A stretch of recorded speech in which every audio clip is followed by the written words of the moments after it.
Good evening and welcome to Viewpoint. Business relations between firms in Gibraltar and the US were at the heart of a trade mission this week, organised by the Gibraltar-American Chamber of Commerce. More than 30 US and international companies travelled to the Rock, along with representatives from 2 American universities and the US Congress. I spoke to AmCham Gibraltar's James Lasry, Congressman Patrick Meehan and Congresswoman Linda Sanchez.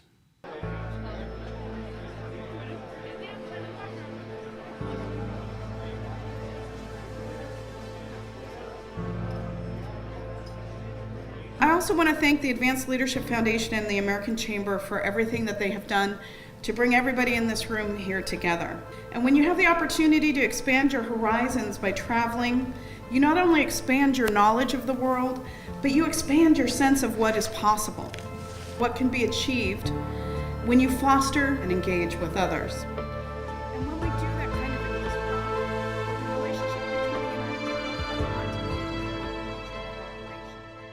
This is the 3rd annual trade mission that they've done between the United States and Gibraltar, and it's an opportunity for businesses from the United States to come and meet businesses in their sectors here in Gibraltar and see if they can forge economic ties through, economic interactions. So it's an opportunity for both to grow their business.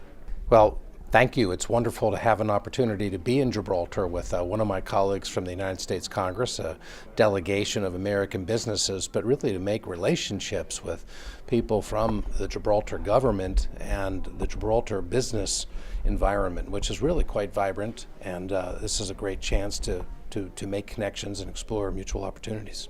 The importance of holding a trade mission is to bring American companies and Gibraltarian companies together to try to do business together. And we have not only American companies this time, we also have a delegation from Morocco. Because of Brexit, we really need to look at different options and reinvent ourselves and expand our horizons. And so we had talks this morning about fintech, about cryptocurrencies. We spoke about the university, again, another new horizon for us. We spoke about Morocco, again, another new horizon for us. We have to always see what it is we have to offer and capitalize on that. And also, the bringing of the American companies is particularly important here because they have such a positive can-do attitude, which is very similar to our own, but because it's on such a bigger scale, I think it brings a lot of energy, a lot of good energy to us, and everyone here seems to be on a bit of a buzz because of this energy. Ladies and gentlemen, welcome to those of you who are from beyond our shores to Gibraltar. I'm sorry I'm not able to stay for much longer today, but this is a very fluid moment in the affairs of Gibraltar. Indeed, it's a very political moment around the world. Oh, it's been terrific. Although it's been a brief trip thus far, we've gotten a chance to see the Rock and hear about some of the fabulous history and some of the exciting new growth opportunities here in Gibraltar. Overwhelmingly, I get this sense that people here are very optimistic about the future and you see development going on.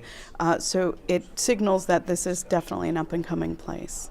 Where do you think ties might be forged? What sort of business opportunities do you think might exist? Sure. Well, some of the sectors that they've talked about is the technology sector, obviously, and financial services, insurance. Those are just some of them, but there are others as well. Well, I'm really intrigued. First, geographically, Gibraltar is positioned in its access to the world markets, Africa, Europe, and its ability to stand in between the two really creates what has been traditional opportunities. But I think as the world emerges with the creation of cyber connectivity, you're seeing the growth and expansion of Gibraltar's unique role from areas of finance to insurance to being a center of data movement. These are the kinds of things which are going to position Gibraltar into the future as a very, very desirable place to consider doing business. And I think forward-thinking entities are going to look at what might be able to be realized through here. Well, I think so much commerce taking place right now, of course, is you've got ports here that are established and developed, and the movement of goods and materials, via not just the seas, but more and more things that are being moved, smaller products that are being moved on a regular basis through air. These are the ways in which the globe is connecting with the ability to deliver unique products anywhere at any point in time. But I really think the remarkable way in which the world is changing is in its connectivity and the provision of services as well as access to data, which are just remarkably changing the way commerce is conducted. And you don't need to be anywhere in particular to do that, but to have a place like Gibraltar, which has the capacity to use tax law, to use its predictability with regard to the kinds of protections that people are looking for, from the adherence to laws, to have a dispute resolution. These are the kinds of things which Gibraltar offers, which are going to be very, very important to those who want to do business globally. Well, cyber is a remarkable way in which we have connected the world like never before. And so a great deal of information and commerce is being traded on a daily basis. The first aspect of that is the security of the system. We are still growing as a world in terms of how it is that we protect data from being not only stolen, but more important, how do you protect a system from being utilized as a mechanism by which other kinds of activities can be carried out, criminal as well as terroristic. So, these are important considerations that actually take place on a global scale. So the participation of a nation like Gibraltar in the world network is critical, but it will be as a partner with others in assuring that they are ascribing to the standards that other countries will be ascribing to assure security in the systems. It's been terrific. The American Chamber has been awesome about welcoming groups here, getting a wide variety of businesses to come, and they've done a lot of legwork in terms of trying to find counterparts here in Gibraltar where they can match people with one-on-one meetings. A lot has changed, of course, in the States in recent months under a new president. How has that seen the prospect of forging new trade links change? Well, I think it's more important than ever to have those company-to-company relationships built. I think that certainly the new administration in the United States creates a little bit of unease and concern around the world in terms of the U.S.'s role in trade. And I think, having members of Congress come and promote these trade missions and to show that we still are very much interested in fostering economic exchanges and growth between the United States and other countries, I think is really an important message to carry, so that folks are reassured that the U.S. is not withdrawing from the world. We're still very much interested in being a part of it. Has the job become more difficult in terms of the practicalities of doing business internationally? Remains to be seen. So far, I'm not sure. We have a number of issues that we're dealing with in Congress, but thus far, there hasn't been too much of an impact. So we remain vigilant to see what the future brings with this administration.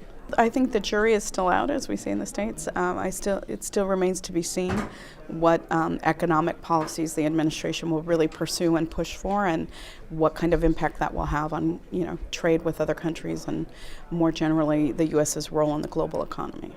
But you're optimistic that, as you said, B2B can sort of cut through some of the politics? Yeah, I think those one-on-one personal relationships can cut through a lot of the policy and rhetoric in particular. When folks make those one-on-one connections, I think those relationships are stronger, and I think they're more resilient.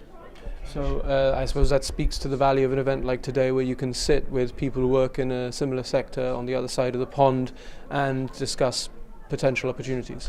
Absolutely. I mean, I think that's a terrific opportunity. I tell people that when you step out of your day-to-day and you expand your horizons through travel, you don't just expand your knowledge of the world, but the sense of what is possible. And so I think having these trade delegations where businesses in the U.S. can come and meet with folks expands their realm of what is possible economically. I mean, Politics is politics, but people want to do business. People want to trade. People want to give value and create value and generate value for themselves as well. And the politics is one thing to speak about, but in the end of the day, we want to do business with the people around on the opposite end of the table. And even in the politics, today we have 2 acting senators from both sides of the House. We have a Republican and we have a Democrat who you spoke to before.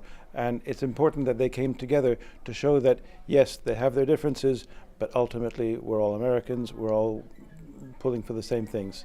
You've got a track record which has led critics to praise you for cutting through some of the partisan bickering, if you like, which sometimes dominates politics. But I have to ask you, how has President Trump's America First stance, how has that impacted on your ability to travel internationally and try and forge new business links internationally? Well, I don't want to speak for President Trump in this. I'll speak as a member of Congress, but I appreciate that what President Trump is asking for is a consideration to be looking at the kinds of deals, relationships that have been established, and evaluate them as to whether or not it includes, a fair deal for the United States. Looking as well at trade and trade imbalances as an aspect, the extent to which there may have been things that are being done which are working to the disadvantage of American-based manufacturing. I think every nation would look first to assure that its position in the global network is protected. So the reconsideration of that does not mean that there's a stepping away from it. I work on the trade subcommittee, but on Ways and Means, where we are working to oversee the administration's negotiations with both Canada and Mexico on the free trade agreement that exists there. So you're seeing 2 things. You're seeing the reconsideration of certain issues which are important among the 3 countries, everything from auto parts to dairy and foodstuffs, those kinds of issues. But we're also seeing considerations of new, very, very important areas that have never been part of trade agreements. And I'd speak more specifically about data and information flow, the free flow of data and information across borders, because that kind of system doesn't appreciate or recognize the same border structure that hard goods move through. So creating rules of the road that are fair to all while respecting some, the appropriate degree of privacy, but also breaking through the kind of localized institutional sort of impediments to the free flow of data are important parts of these agreements.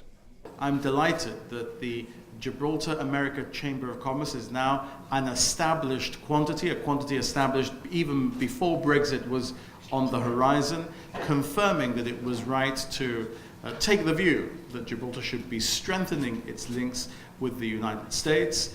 It's a relationship that goes back many, many years. At a military level, Gibraltar has been important to the US Navy for many years, going back a couple of 100 years. But in particular, I think that the people of Gibraltar care about the United States. I think the United States cares about Gibraltar. And the economy that we enjoy today, in no small measure, is an economy that runs on fiber, on telecoms, and we enjoy the ability to provide world-class telecommunications services from Gibraltar today because of a relationship established in the early 90s between the then Gibraltar Telephone Department and a company known as 9X of New York, one which will be very well known to those of our visitors from the United States, which established something called Gib 9X, our telephone company, and made it a company that prided itself in excellent customer services and excellent telecommunications. Today, we provide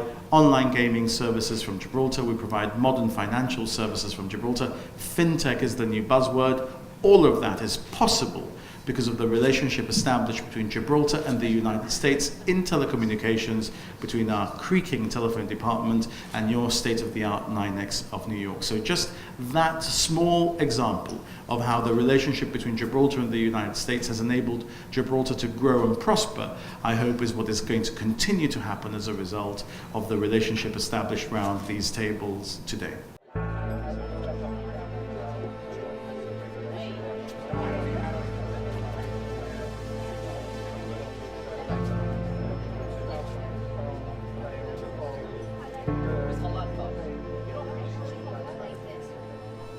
And on the university, you've brought representatives of 2 US universities. What sort of conversations do you think they'll be having? Ultimately, what we want is to have exchange programs so that they can send students to us and we can send students to them, and exchange, general academic exchange. I think that's certainly positive. Okay. How difficult was it to get over 30 representatives of different organizations in Gibraltar for this face-to-face meetings? Well, I have a very good team. I can say that much. I have a very good team, and I should mention the kind sponsorship of 1704 Luxury Real Estate. They really helped us. I think it was absolutely fantastic. I mean, the setting is awesome. It's so unique. Our visiting delegates were absolutely astounded by the fact that they were looking out towards Africa, towards Europe, where the Mediterranean joins the Atlantic, and it was absolutely amazing setup.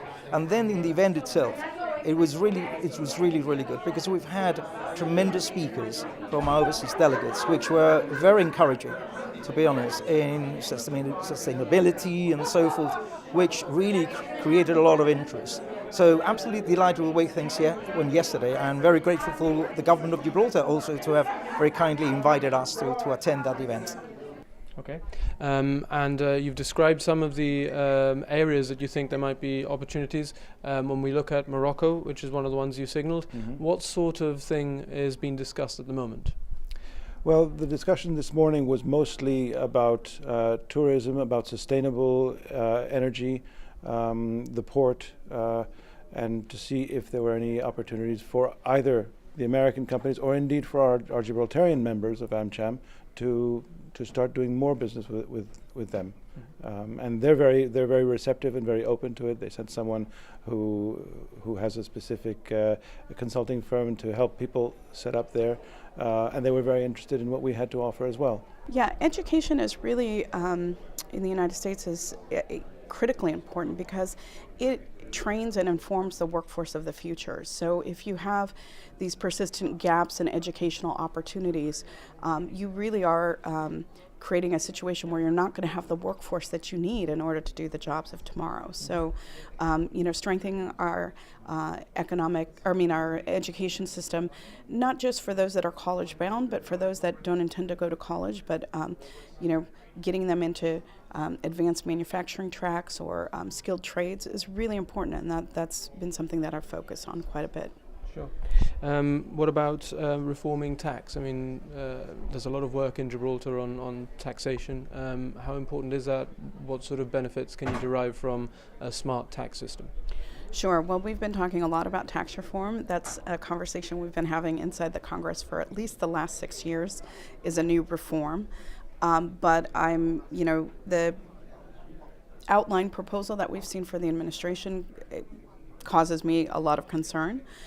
When I think about what our tax policy should be, I think about streamlining it, simplifying it, because our tax code is very old, it's very clunky, but also creating level playing fields and making sure that it's distributionally neutral so that one sector isn't gaining all of the advantages in a tax reform at the expense of another. We've talked about creating jobs. What about creating green jobs specifically? How important is the state's mission to ensure that we have clean air, clean water, and how important is it to facilitate the growth of the green economy? Sure. Again, I think government has a role to play. I come from the state of California, which is one of the most environmentally forward-thinking states in the United States. We do a lot of that work on the state level, and then the federal government does have a role to play in that, and I think we should be more engaged in that. But despite the fact that, federal government tends to move a little more slowly, much of that really great work is being done at the state level, and we're continuing to see advances in clean and renewable energies, for example, LEED certified building, all kinds of really great innovative technologies that are helping to reduce, our environmental impacts. And the state of California itself sort of undeterred by President Trump's decision to withdraw from the Paris Agreement. Yes, we in California tend to see ourselves as the head of the resistance to that, what I feel is a very big backward step. But again, much of that work is done more at the state level, so as long as California has that commitment, we will continue to see progress. How has President Trump's stance on the Paris Accord compromised the creation of green jobs and investment in the green sector? Yeah, I don't know that anybody can evaluate that much yet at this point. I think a lot of the efforts that are being taken are going to be done apart from, the Paris Accords per se, to the extent that somebody might say an American-based business and say because, the United States is not currently maintaining its presence in the Paris agreements, is there going to be some kind of retribution? I don't know. Most of the companies seem to be making movements towards things, looking for a sustainable business model that includes within it considerations of how we can, create a greener, safer world that looks at our carbon footprint. I think most businesses seem to be doing that in and of themselves, apart from the agreements. The Paris considerations are, I actually believed that we should have stayed in the agreement. As a member of Congress, I publicly stated that I thought that while there were very legitimate concerns, particularly about the enforceability of the provisions. Again, it might have been something in which people in the United States would argue that some of the agreements work to the disadvantage of the United States, and countries such as China and others who have been huge violators of clean air, don't undertake responsibilities until a much later point.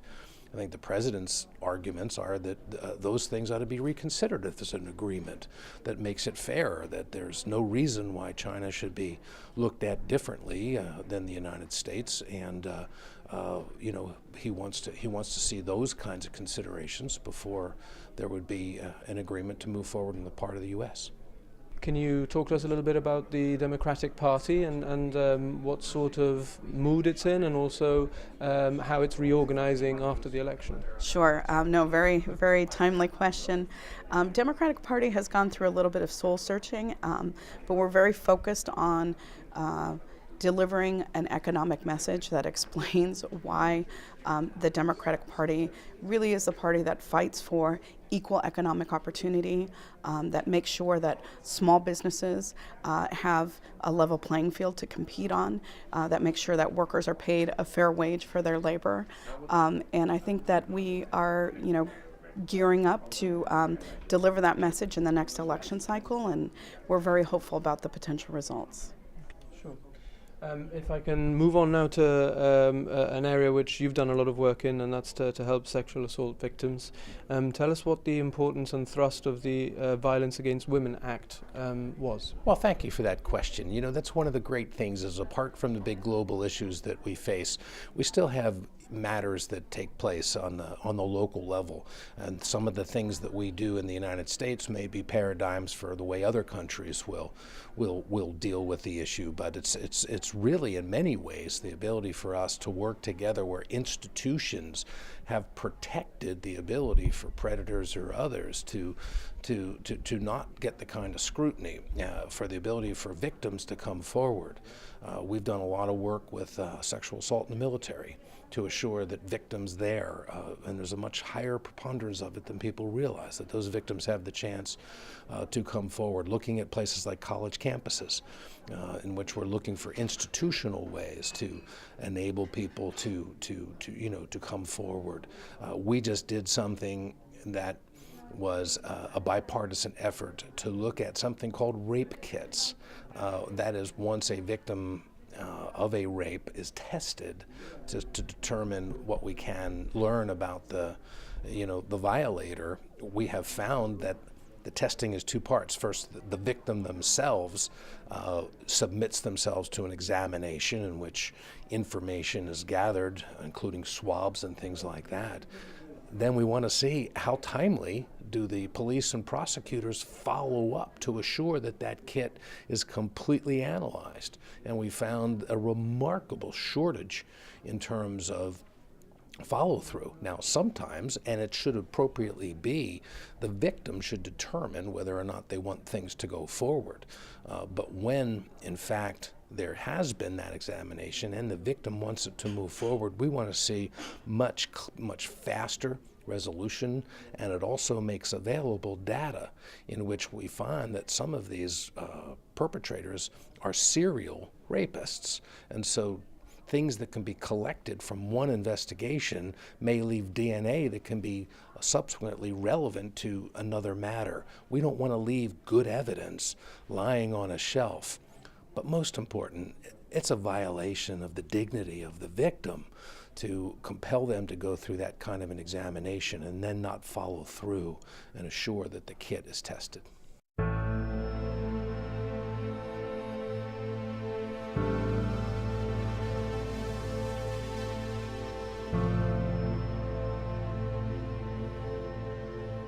So welcome to those of you who are coming to us from beyond our shores. I see that our representative in the United States, David Liston, is with us.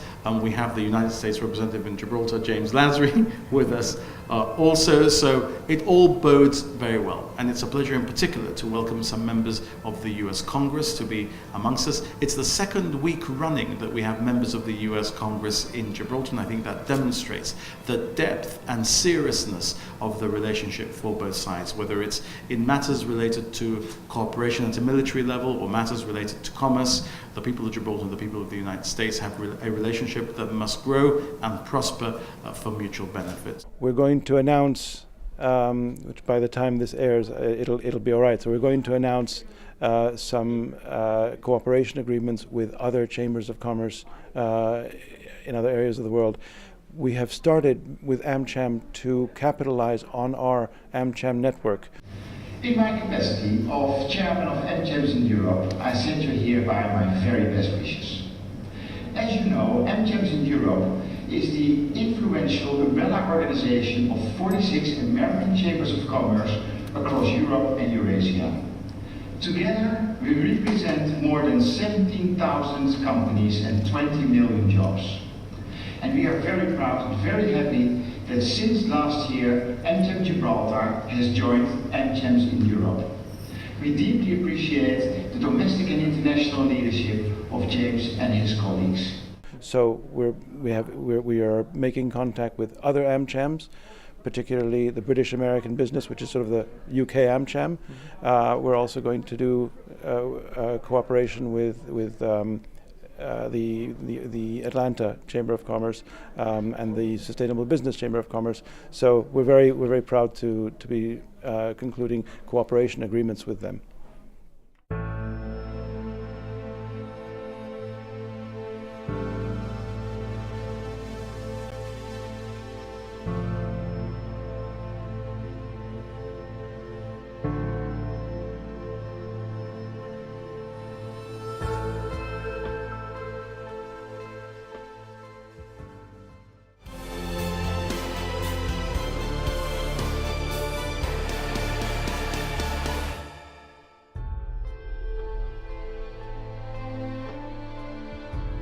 Welcome back to Viewpoint.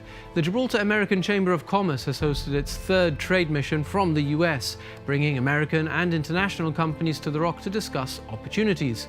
On Tuesday morning, the focus was on startups and how emerging entrepreneurial ventures can access finance and grow their business internationally. We are partnering with AmCham and their incredible trade mission this year. So our community has not failed once again. They've embraced the new opportunities presented, and we will continue to work our hardest to bring these to Gibraltar. Welcome. Thank you, Denise, for the kind introduction. We're so excited to have everyone here this morning to have a conversation about building an ecosystem, a startup ecosystem in Gibraltar. We have a wonderful group of panelists this morning. We've been to a lot of events, and we can tell you from that experience, as looking at it from a woman's standpoint, that it's not always equal. The playing ground is not always fair. And I get emotional about it because my husband and I, Harvard graduate, have been in business for years, and it's always been about empowering and inspiring women to be their best advocate.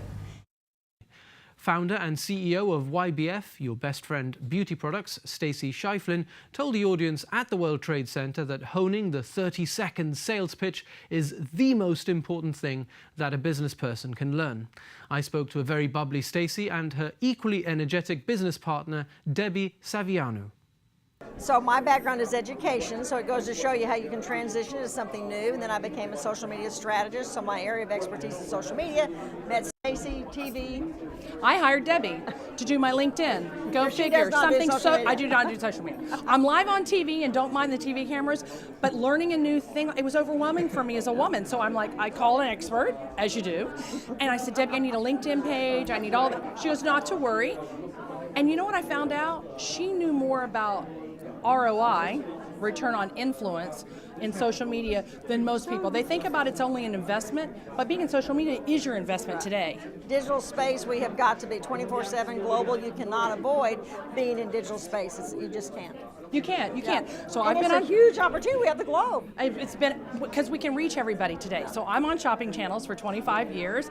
Love live TV. Absolutely adore it. Speed to market's always been my game for my husband and I. He's a Harvard graduate. He was the brains behind the whole thing. That is so not true. It's so true. It's so true because he put the business plan together. I'd never written one. That's true. That's true. So I went to television with one product. 25 years later, we do $300 million in revenue on 5 networks around the world. We're very blessed. It's all live, and I travel. As I travel, Debbie is putting out the word, the message, the branding, continually. Now what we do with Women's Leadership Live, from our beauty company to now Women's Leadership Live, is that we tell women they can do it too. We give them confidence, we give them logistics, we give them statistics, we teach them how to do an elevator pitch, how to give their message in 30 seconds. Get an investor to say, yes, I want that second meeting. Yes, I want to invest in your company.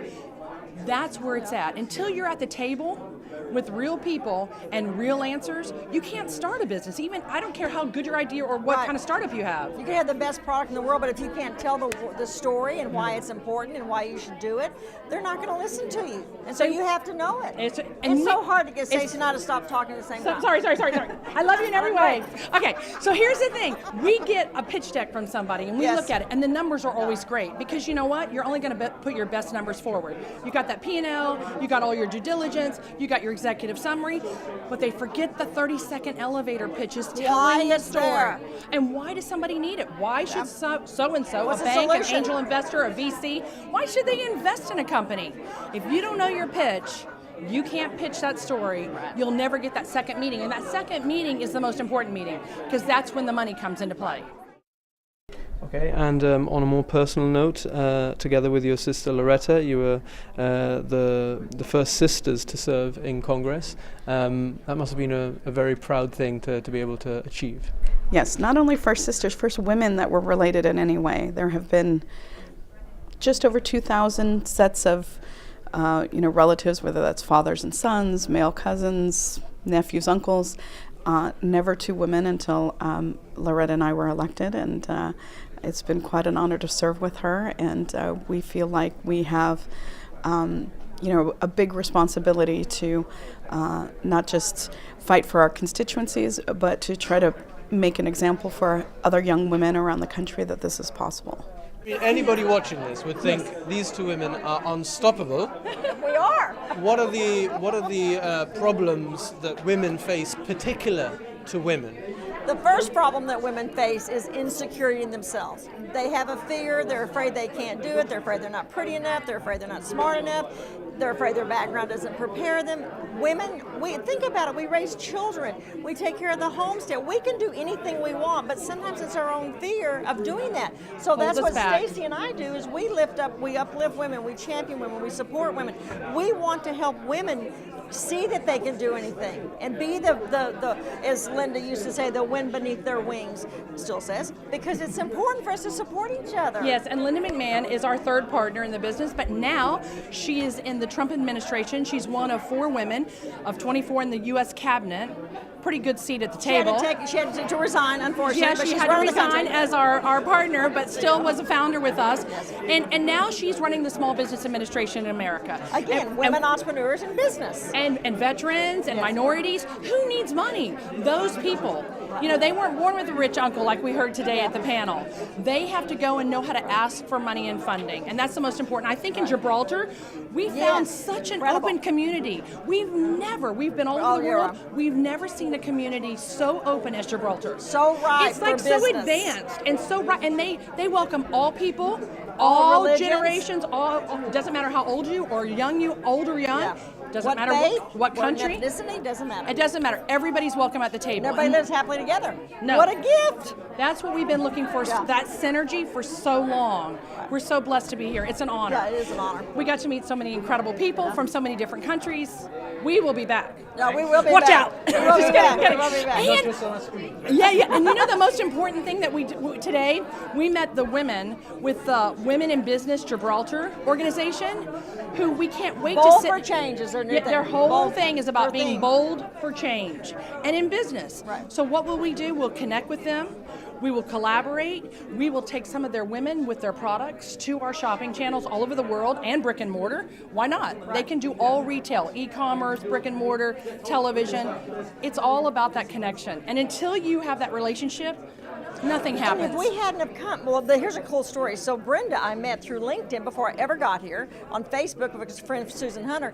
All that was digital. We met from social media. So met her here before we even landed. We've been communicating with her. So now the digital space allows us to take the physical relationships we built here and continue across digital space.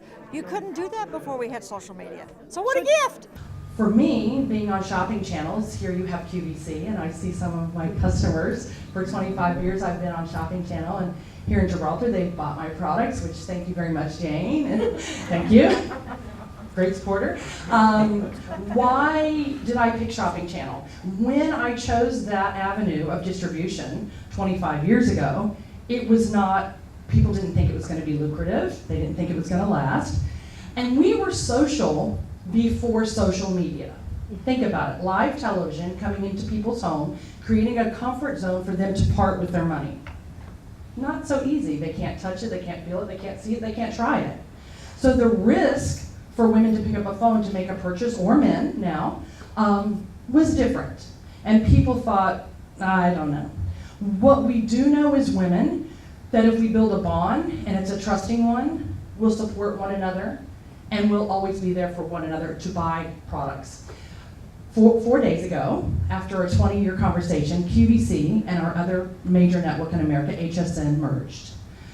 Liberty Media is a huge company in America, and that they bought the two after a 10-year conversation and came together was huge. Now, what does that mean? We have over 300 million viewers looking at a product that can sell in seconds. We sell 20,000 units per minute, and that's about $1 million an hour. So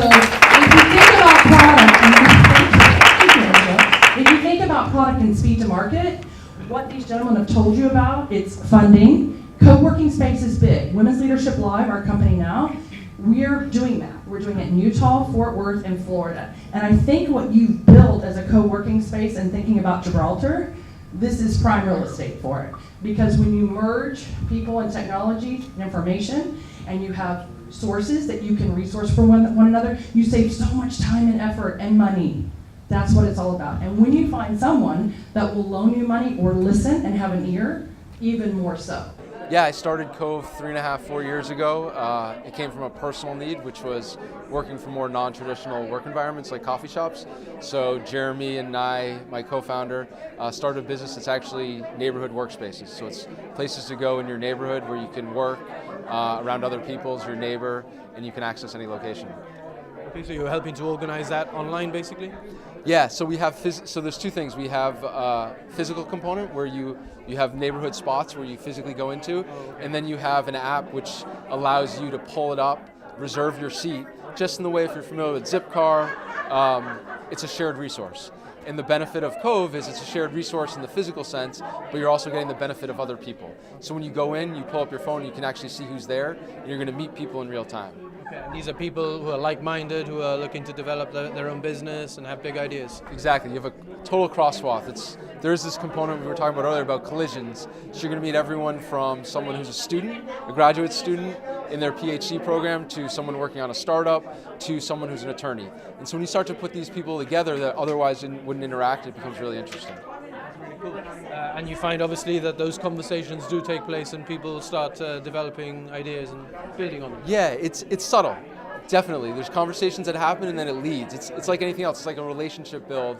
But you can, the way in which we have it is we support it with events, but it just develops. And it's in a way, in very urban environments, you rarely interact with your neighbor.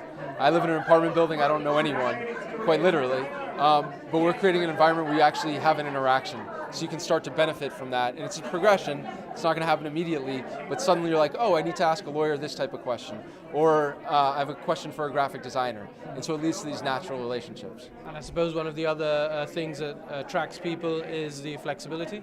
Totally. So think about conceptually like a gym. You can come and go as much as you want. It's totally based off of your own needs. So the way in which we're working today with modern technology and having a laptop and our phone in our office that we can bring with us everywhere, it's all about being able to just pop down wherever you are. So flexibility and mobility are incredibly key. And those are two sort of key words, aren't they, in like 2017 and the way that people are doing work? Totally. The way we're working, the way we're traveling, the way everything, just like Airbnb, it's a shared resource. Just like bike share, like cars, it's applied to the physical workspace. With also, as I mentioned, the benefit of people. Because when we have locations in different cities, you're actually going to then meet people in different cities in a new and an interesting way, which you otherwise wouldn't be doing. So for the gaming companies, we looked at people spinning off after working in a gaming company and looking at providing services to those gaming companies. In those cases, they had the captive clients, they had relationships to leverage on. The third phase is what we are seeing now with the advent of digital ledger technology and then the interest of people around that space. And I think with that, it's very exciting. Sure, Joey will talk more about that, but I think that will change things radically. I just wanted to share some statistics because I know you like your numbers.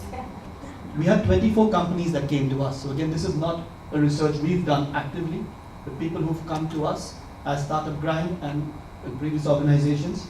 Of the 24 startups that have come to us, 33% had either a woman founder or a co-founder who was a woman.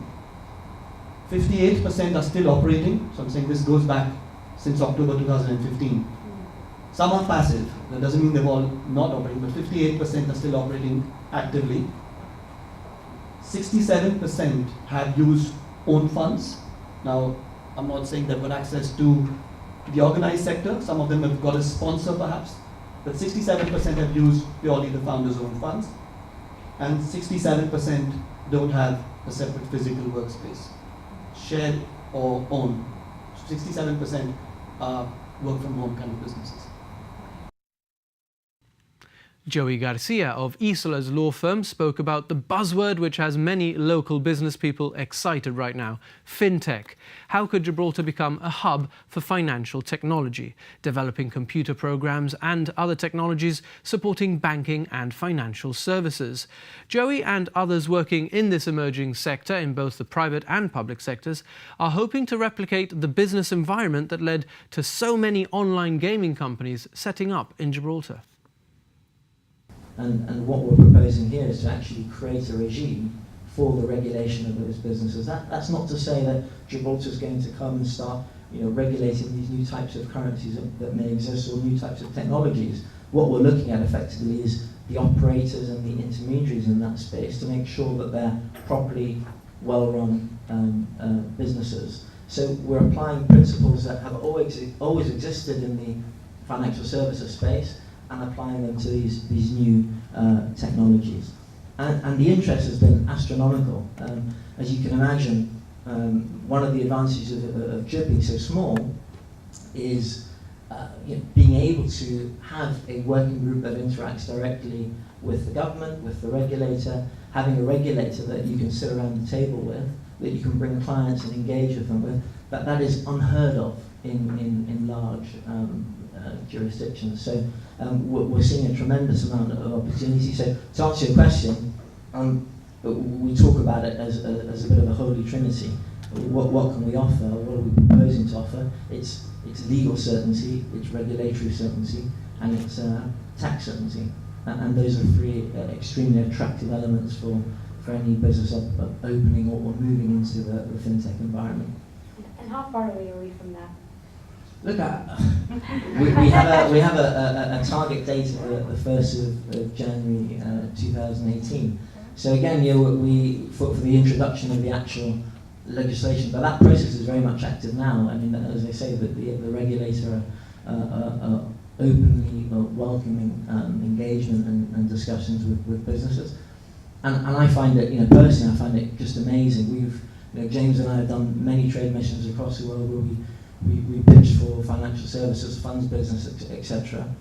It's amazing to be on the other end where we're receiving a non-stop stream of requests for information, for potential applications, for businesses looking to establish themselves here. And I think being the first mover in that area is definitely key. And we found that many guys in the room would have been involved in the gaming space, where the introduction of regulation for online gaming, the introduction of legislation for online gaming was very much a trigger event for attracting some of the largest businesses in the world in that space, and we've subsequently grown into, I'd say, the premium centre in the world for online gaming. So we're seeking to an extent replicate that exercise here.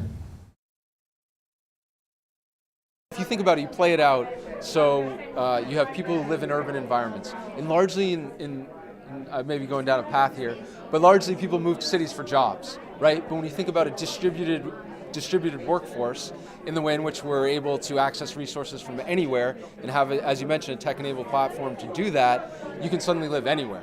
So I can work for a company in New York, but live here in Gibraltar.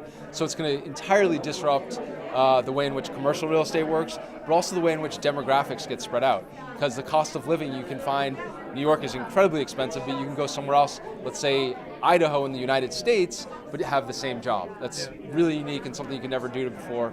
It just creates so much more flexibility and mobility of lifestyle, but also of resources.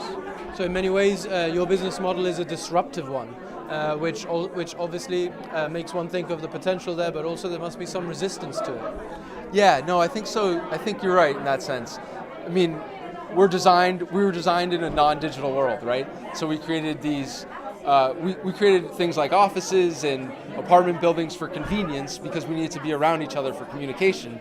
Well, let's think about we're communicating in incredibly new ways, so technologies can disrupt everything, right? Because we no longer need to go to the same place every day, because I can have that same conversation on the phone, on the internet, but in new and novel ways, and then travel and commute when we need to. So yeah, I think we have to rethink how really we want to be a part of that conversation, but we rethink how society builds itself and how cities create themselves and how demographics are interacting and resources are being used.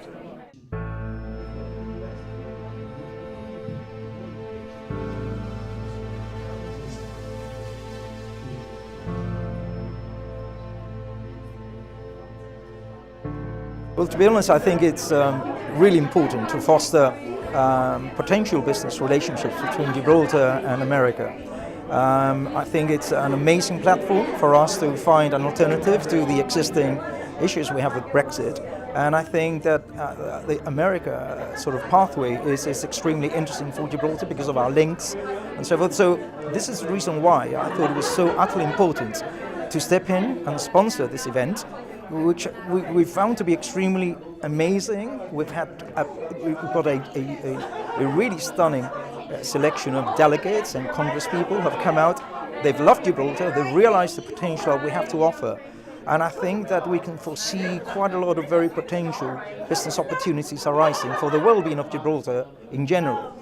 I'm just really delighted to have a chance to participate and then also to see the beauty that's associated with the unique position that Gibraltar has, looking at both the Mediterranean and the Atlantic simultaneously.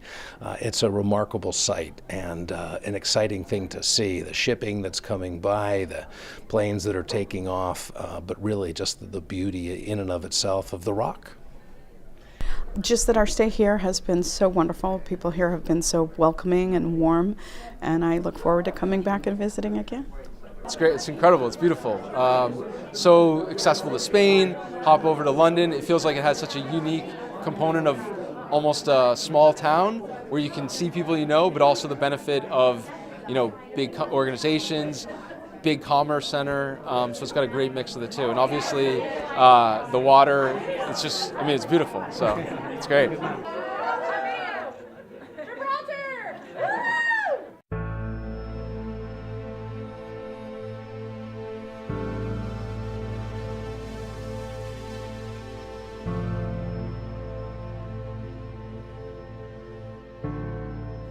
More than 30 US and international companies travel to the Rock for a busy 3 days of meetings and discussions organised by the Gibraltar-American Chamber of Commerce.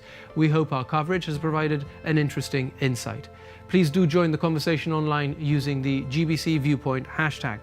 That's where we leave things tonight. Viewpoint will be back at the same time next week, but for now, from the whole team at Broadcasting House, thanks for watching and good night.